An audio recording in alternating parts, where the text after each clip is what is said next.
bien? Oui, je m'entends pas bien.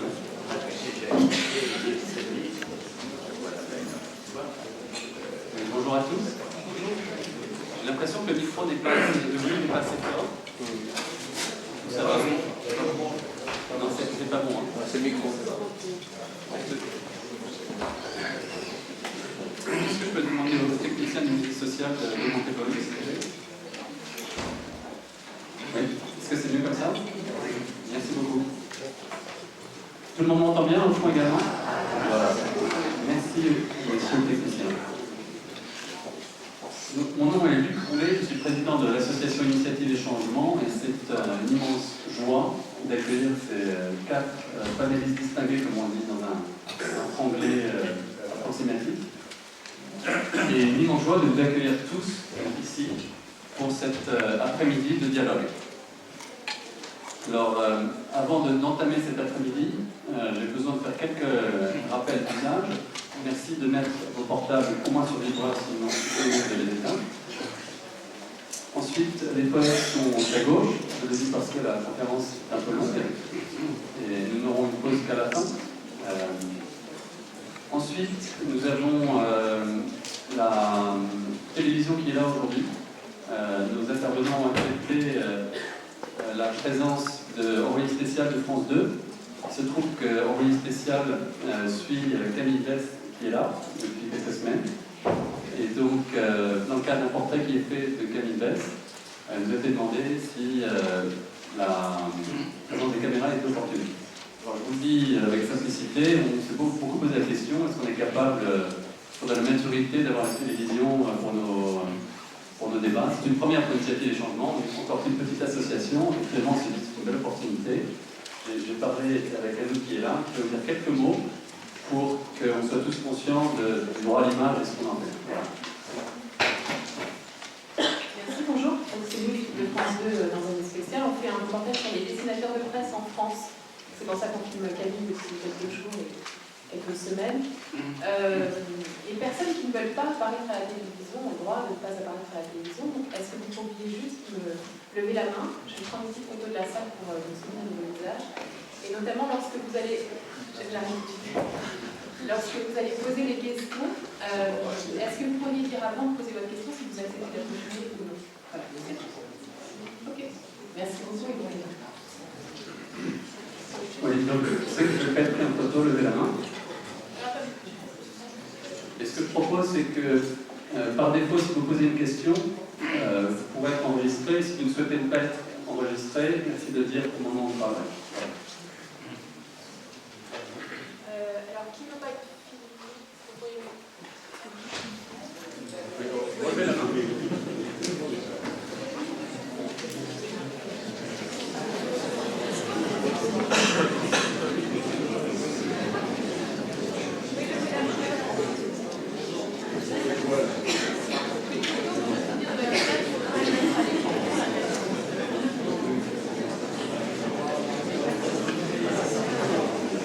Voilà, donc merci de votre compréhension. Après, je vous dois également, au nom de toute l'association des experts, et notamment des excuses aux personnes que je vois encore derrière au fond. Nous avons été victimes de notre succès. La semaine dernière, à une semaine seulement de l'événement, on l'a lancé, on s'est dit on est fou, on n'aura jamais personne dans la salle. Et puis en fait, il y a quelques jours, on a compris qu'on pourrait avoir trop de monde.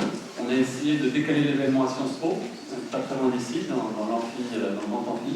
Malheureusement, il y a des cours en ce moment. Donc nous nous retrouvons entre nous. Un certain nombre de nos amis de province aussi avaient demandé à ce qu'on filme l'événement. Donc voilà, pour ceux qui sont dehors, je vous envoie mes excuses. Et pour suivre l'événement dans quelques jours, quelques semaines, parce qu'il sera mis sur Internet, il sera accessible. Voilà, pour les quelques informations que j'avais à poser avant le début. Donc nous allons pouvoir entamer cette conférence dialogue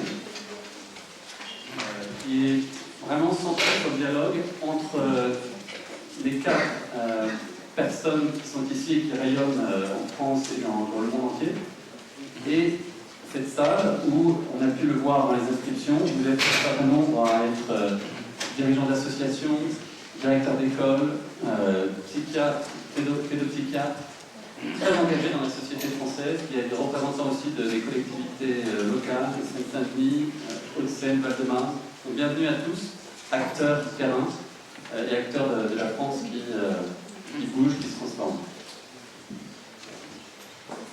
Alors, un petit mot sur le lieu où nous sommes, avec cette belle voûte qui rappelle la Tour Eiffel. C'est un lieu qui porte une histoire extraordinaire. Plus qu'un musée social, c'est un catalyseur social. C'est un lieu qui a lancé dès 1894 le mutualisme et le mouvement coopératif en France, et qui l'a fait pendant tout le XXe siècle. Donc on est au cœur de la transformation sociale de la France ici. Ça, c'est intéressant comme symbole à garder en tête pour la famille. Si je me connecte maintenant au thème du jour, il y a un certain nombre d'images qui me reviennent et qui, je suis sûr, s'entrechoquent dans vos têtes aussi. Celle d'une révolution française qui a porté des idéaux de liberté, d'égalité, de fraternité. Celle des combats, un siècle plus tard, pour une laïcité fondement du respect et de la liberté de conscience. Celle du mois de janvier 2015, un siècle plus tard, c'est-à-dire il y a juste un mois et demi. Ces morts violentes pendant une conférence de rédaction dans un magasin cachère à Aguet. Celle d'un 11 janvier et la qualité de présence des Français les uns pour les autres dans les rues de France. Celle d'un Premier ministre qui a parlé d'apartheid pour notre pays. Celle enfin d'une couverture où un prophète annonce « tout est pardonné » et les violences qui s'en sont suivies dans les rues de pays très pauvres en Afrique et en Asie. Voilà, beaucoup d'images qui me font dire « je ne comprends pas, tout ça c'est trop, que se passe-t-il » Est-ce que nous comprenons bien ce qui se passe en France et dans notre monde? Parce que tout est interconnecté aujourd'hui. Et si nous ne comprenons pas bien, comment pouvons-nous faire pour inverser ces tendances de peur, de violence, qui ne font que renforcer les préjugés et plus la violence est là, plus les cycles peuvent s'avancer. Donc que pouvons-nous faire face à ces problèmes, ces malentendus, ces difficultés qui irriguent notre France et même la planète entière? C'est dans cet esprit que nous avons organisé cette après-midi pour essayer de mieux comprendre tous ensemble. Nous avons chacun des points de vue différents et l'idée c'est de pouvoir les poser avec respect, les confronter, grandir ensemble. Il y a des vérités qui nous confortent et des vérités qui vont nous gêner. Alors, si vous ne connaissez pas Initiative et Changement, et je pense que c'est une majorité d'entre vous peut-être aujourd'hui qui ne connaissez pas Initiative et Changement, vous aurez l'occasion de mieux nous connaître à la fin de l'après-midi. Certains de nos salariés seront sur les tables dehors, ils vont répondre à vos questions. Et j'ai envie de vous donner 3 anecdotes pour vous faire toucher du doigt ce que c'est qu'Initiative et Changement. Au lendemain de la Deuxième Guerre mondiale, notre association a invité Allemands et Français à se rencontrer en Suisse, dans un petit village au-dessus de Montreux, en Suisse. Parmi eux, une jeune députée, Irène Laure, députée à l'Assemblée constituante, SFIO, résistante, qui a perdu des membres de sa famille et ses amis pendant la guerre. Elle a souhaité que l'Allemagne soit rayée de la carte de l'Europe. Elle est confrontée, donc après la guerre, à sa haine pour les Allemands. Et quand elle les croise à Caux, elle se trouve coincée, accablée, incapable de sortir de sa chambre pendant 3 jours. On lui propose de rencontrer la veuve d'un résistant allemand. Ce moment est chargé d'émotion. Et finalement, après 3 jours, elle est restée dans sa chambre. Irène Laure rencontre cette femme et lui demande pardon pour sa haine. Expérience libératrice pour elle et pour tous ceux qui ensuite recevront, à qui elle demandera pardon et qui, pour certains, lui accorderont leur pardon. Elle a parcouru l'Allemagne avec d'autres dans cet esprit-là. Robert Schuman et Konrad Adenauer sont venus aussi dans ce petit village au-dessus de Montreux. Et quand la CECA a été lancée, la Communauté européenne pour le charbon et l'acier, des hommages ont été rendus à notre association, des récompenses ont été données pour la contribution à ce rapprochement.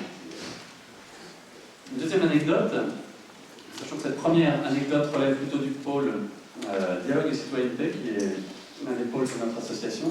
Le deuxième pôle, c'est participation, enfance et jeunesse.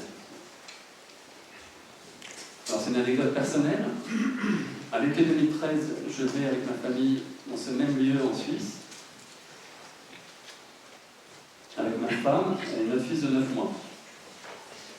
Et pendant une semaine, je vais vivre une conférence qui s'intitule CATS, Children Actors of Transforming Society, les enfants acteurs de la transformation de la société. Ce sont des enfants et des adultes du monde entier qui viennent explorer la participation des enfants au nom des articles 12 et 15 de la Convention des droits de l'enfant, convention dont on fête cette année les 25 ans.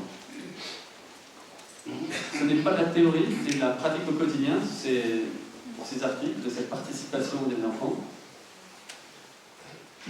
Et on rencontre des parlementaires, des jeunes parlementaires du Pays de Galles, des enfants du Kinshasa qui viennent témoigner, participer à cette vie commune. Comme tous les participants, je suis redescendu de cette montagne avec un regard différent sur les enfants et notamment mon enfant. Il est devenu un partenaire compétent, non seulement de son développement, mais de mon développement, du développement de sa mère, du développement même de ses grands-parents. Ce changement de regard, c'est le cœur de ce qu'on fait dans l'initiative de changement.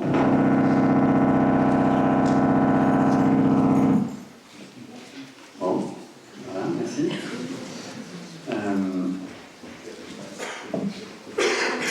Et en début de semaine, le Parlement européen nous a demandé d'organiser un Parlement européen des enfants pour l'été qui vient, suite à ces conférences. Donc je suis très fier de cet investissement, de ces transformations, qui sont l'image de ce que l'on fait. Aujourd'hui, c'est le pôle dialogue et citoyenneté qui est organisé cet après-midi. Depuis les émeutes de 2005, nous avons animé des espaces de dialogue dans toute l'île de France pour aider à la cohésion sociale, pour changer les regards, créer la confiance et encourager chacun à devenir citoyen, acteur de changement. Ce pôle travaille aussi pour information de l'autre côté de la Méditerranée, pas mal avec la Tunisie. Nous soutenons jeunes dirigeants, jeunes dirigeantes, également on travaille de dialogue avec les partis politiques tunisiens et français. Donc c'est en reconnaissant la valeur de chacun que notre association produit des résultats toujours plus féconds, année après année, et qui ne cessent de m'étonner. C'est pourquoi aujourd'hui nous souhaitons que cette rencontre aide chacun d'entre nous, moi le premier, à regarder cette réalité française, et même un peu mondiale, tant qu'à faire, de façon aussi claire que possible. À la fois la complexité de ce monde réel, ce monde qui nous entoure, et la complexité de ce monde qui nous agite au fond de nous. Donc cet après-midi va se dérouler en 5 temps principaux. J'en ai fini cette introduction un peu longue. Je sais que vous attendez avec impatience les interventions. Merci. Donc nous commencerons par vous écouter, vous public, sur vos attentes. Le dialogue qui va commencer avec vous, qui allez nous dire où est-ce que vous voulez arriver à 5 heures. Ensuite, nous écoutons chacun des intervenants dans une quinzaine de minutes. Nous commençons par Edgar Morin, puis Camille Bess, puis Tarek Ramadan, et puis Jean-Baptiste de Foucault. Troisième temps, nous échangerons en petits groupes. Petit groupe de 3, 4, 5 personnes dans la salle. J'aurai le privilège de m'asseoir avec mes intervenants ici et de pouvoir répondre aux mêmes questions que vous. Ces questions, elles sont d'ailleurs au cœur du feuillet que vous avez. Deux questions, on y reviendra tout à l'heure. Ensuite, nous nous retrouverons tous ensemble pour un échange qui permettra d'approfondir les discussions de petits groupes et d'approfondir le dialogue. Enfin, nous clôturons à 17h10 pour un pot pendant ensemble. Alors ça se passera dehors, et puis je pense qu'on débordera un peu dans la salle. pour continuer ces échanges. Voilà, avec ceci, j'ai posé, je crois, le cadre de cet après-midi de dialogue. Et on en arrive à la première question, qui est pour vous, public. Et puis, après avoir entendu le public, je demanderai aussi à chacun des intervenants quelles sont vos attentes pour l'après-midi. Quelles sont vos attentes? Voilà, en parlant concrètement de ce que vous faites, vous, dans votre vie quotidienne, qu'est-ce que vous attendez cet après-midi? Alors n'hésitez pas à solliciter le micro.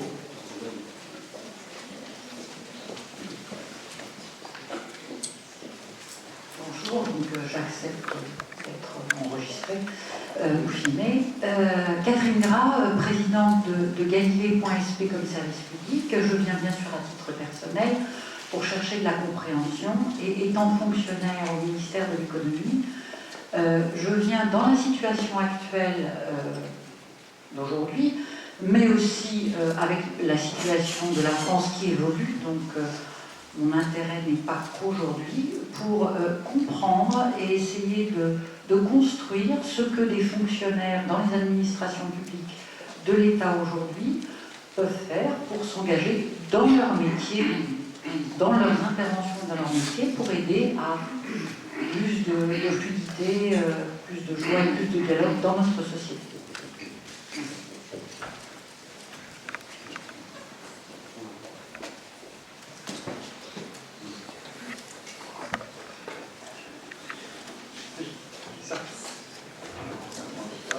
Oui, bon, j'accepte d'être enregistré.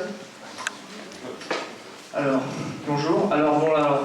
Pour résumer un peu, donc, on va dire les attentes, là, comme je vois sur le titre, la liberté d'expression à l'épreuve de la rupture sociale, j'aimerais qu'il soit aussi abordé dans cette conférence une question moins abordée